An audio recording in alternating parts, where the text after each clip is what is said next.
यह कहानी सन 1972 की प्रसिद्ध Bollywood film Victoria number 203 feet की है, जो एक बहुत ही रोमांचक और कॉमेडी से भरपूर डकैती की कहानी है। इस फिल्म का निर्माण और निर्देशन ब्रिज ने किया था और यह अपने समय की एक बहुत बड़ी ब्लॉकबस्टर साबित हुई थी। फिल्म की शुरुआत एक बहुत ही कीमती और बेशकीमती हीरो की चोरी से होती है। सेठ दुर्गादास नाम का एक अमीर और प्रतिष्ठित व्यक्ति समाज की नजरों में एक बहुत बड़ा व्यापारी है और उसका बेटा कुमार भी अपने पिता का बहुत सम्मान करता है। लेकिन दुर्गादास की असलियत बहुत ही खौफनाक और अपराधी है। वह वास्तव में एक बहुत बड़े तस्कर गिरोह का सरगना है, जो शहर में होने वाली तमाम बड़ी चोरियों और तस्करी के पीछे का मास्टरमाइंड होता है।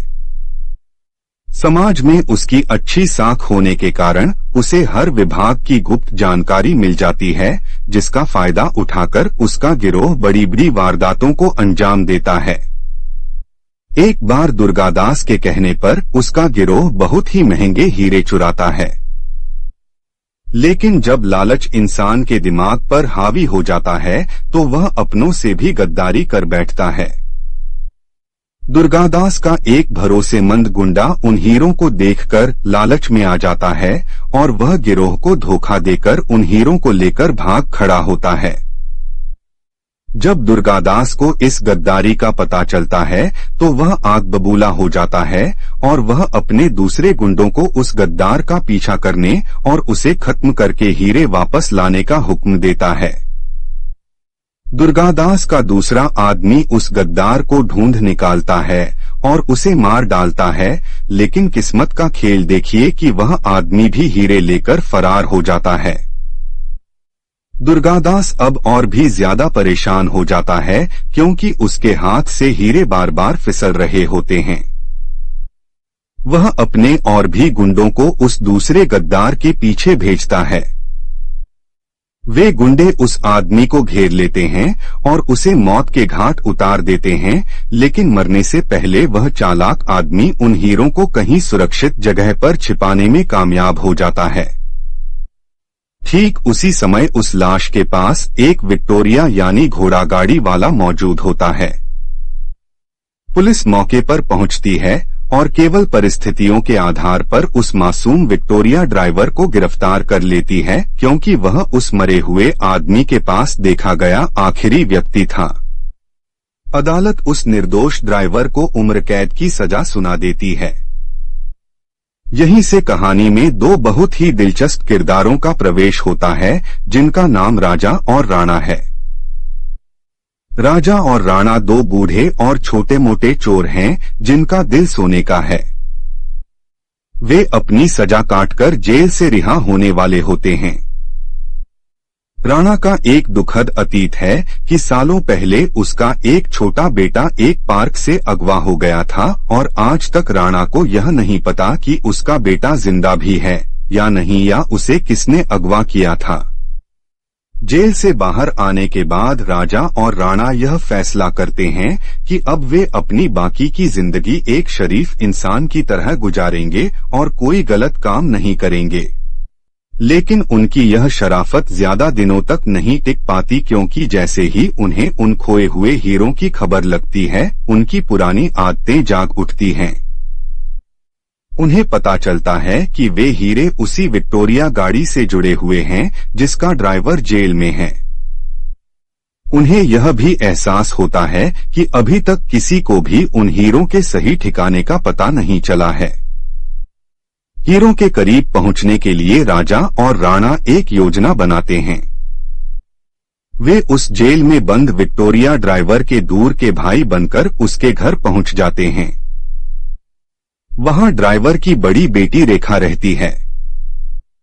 रेखा शुरुआत में उन पर शक करती है और उन्हें घर में घुसने देने से हिचकिचाती है, लेकिन फिर वह उन्हें रहने की जगह दे देती है। राजा और राणा जल्द ही देखते हैं कि रेखा का व्यवहार बहुत ही अजीब है।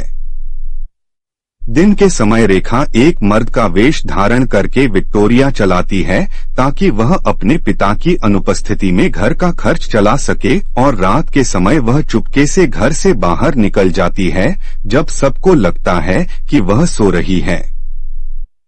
एक रात राजा और राणा उसका पीछा करते हैं और वे देखते हैं कि रेखा एक ऐसे आदमी के घर जा रही है जो असल में दुर्गादास का एक गुंडा है। उन्हें यह देखकर बड़ा धक्का लगता है कि रेखा उस गुंडे को लुभाने की कोशिश कर रही है। लेकिन जब वह गुंडा रेखा के साथ बदतमीजी करने की कोशिश करता है और उस पर हमला करता है तो राजा और राणा उसे बचा लेते हैं। वहां रेखा उन्हें सच बताती है कि वह उस आदमी के करीब इसलिए आई थी क्योंकि उसने देखा था कि जब उसके पिता गिरफ्तार हुए थे तो यह आदमी उस विक्टोरिया के आसपास बहुत ही संदिग्ध तरीके से घूम रहा था। रेखा को यकीन है कि यही वह आदमी है जिसने उसके पिता को फंसाया है। लेकिन इससे पहले कि वे उस गुंडे से कुछ उगलवा पाते कोई उसे गोली मार देता है और वह वहीं मर जाता है। राजा और राणा को जब विक्टोरिया ड्राइवर की पूरी कहानी पता चलती है तो उनका दिल पिघल जाता है। वे तय करते हैं कि वे एक बार अपनी जिंदगी में कोई नेक काम करेंगे और रेखा के पिता को निर्दोष साबित करेंगे। वे रेखा को अपनी असलियत बता देते हैं और हीरों के बारे में भी बात करते हैं। लेकिन रेखा को उन हीरों के बारे में कुछ भी नहीं पता होता। वे मिलकर पूरी विक्टोरिया गाड़ी की तलाशी लेते हैं, उसे एक एक पुर्जे में खोलकर देखते हैं, लेकिन उन्हें कुछ नहीं मिलता। इसी बीच रेखा की मुलाकात दुर्गादास के बेटे कुमार से होती है जब वह टैक्सी ड्राइवर के वेश में होती है। रेखा को कुमार से प्यार हो जाता है।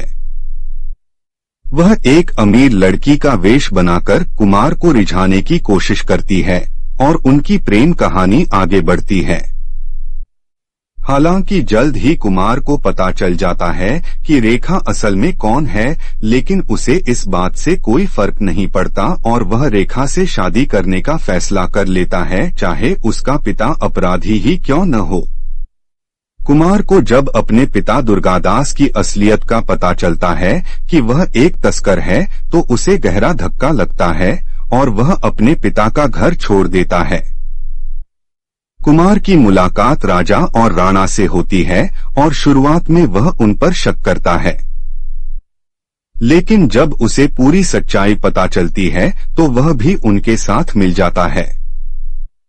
अब यह चौकड़ी यानी रेखा, कुमार, राजा और राणा मिलकर हीरों को खोजने और दुर्गादास का पर्दाफाश करने में जुट जाते हैं। दुर्गादास को जब पता चलता है कि रेखा उस विक्टोरिया ड्राइवर की बेटी है तो वह उसे अगवा कर लेता है। बाद में कुमार, राजा और राणा भी उसकी कैद में आ जाते हैं और दुर्गादास उन्हें बुरी तरह टॉर्चर करता है ताकि वे हीरों का पता बता सकें। एक दृश्य में जब दुर्गादास शराब पी रहा होता है तो उसकी शराब एक सजी हुई ट्रे में आती है जिसके किनारे पर विक्टोरिया गाड़ी का एक पुराना हेडलाइट लैंप सजावट के लिए लगा होता है। अचानक राणा की नजर उस लैंप पर पड़ती है और उसे पुरानी बात याद आती है।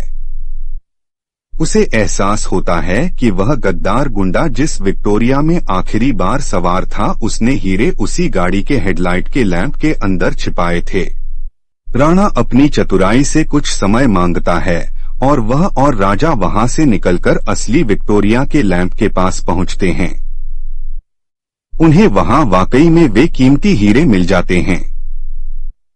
वे उन हीरों को लेकर दुर्गादास के अड्डे पर पहुंचते हैं और वहां एक ऐसा ड्रामा रचते हैं जिससे दुर्गादास के अपने ही गुंडे हीरों के लालच में आपस में लड़ने लगते हैं। दुर्गादास यह देखकर शर्मिंदा हो जाता है कि उसके गिरोह का एक भी सदस्य उसके प्रति वफादार नहीं है। इसी हंगामे के बीच एक बहुत बड़ा मोड़ आता है। दुर्गादास का एक पुराना वफादार गुंडा एक राज खोलता है। वह बताता है कि कुमार असल में दुर्गादास का बेटा नहीं है, बल्कि वह राणा का वही खोया हुआ बेटा है जिसे बरसों पहले अगवा किया गया था। वह बताता है कि दुर्गादास के पिता ने उसे बेदखल करने की धमकी दी थी क्योंकि उसकी कोई संतान नहीं थी और इसी वजह से दुर्गादास ने उस गुंडे को किसी का बच्चा चोरी करने का आदेश दिया था ताकि वह उसे अपना वारिस बता सके। इस खुलासे के बाद राणा की खुशी का ठिकाना नहीं रहता और वह अपने बेटे को गले लगा लेता है। अंत में पुलिस वहां पहुंचती है और दुर्गादास के साथ साथ उसके गिरोह को गिरफ्तार कर लिया जाता है। रेखा के पिता को बेगुनाह साबित कर दिया जाता है और उन्हें जेल से रिहा कर दिया जाता है। राणा अपने बेटे और अपनी होने वाली बहू रेखा के साथ सुखी जीवन बिताने का फैसला करता है, लेकिन राजा को लगता है कि उसकी किस्मत में शायद कुछ और ही लिखा है और वह चुपचाप वहां से जाने लगता है। कुछ दूर जाने के बाद राजा एक बुर्का पहनी हुई औरत को देखता है और उसका पीछा करने लगता है। जब वह उस औरत को रोकता है तो पता चलता है कि वह कोई और नहीं बल्कि राणा ही था जो वेश बदलकर उसे रोकने आया था। राणा राजा से कहता है कि वह उसे अकेला छोड़कर कहीं नहीं जाने देगा क्योंकि उनके बिना उसकी जिंदगी अधूरी है। राजा मान जाता है और दोनों दोस्त हंसते हुए अपने घर की ओर चल पड़ते हैं।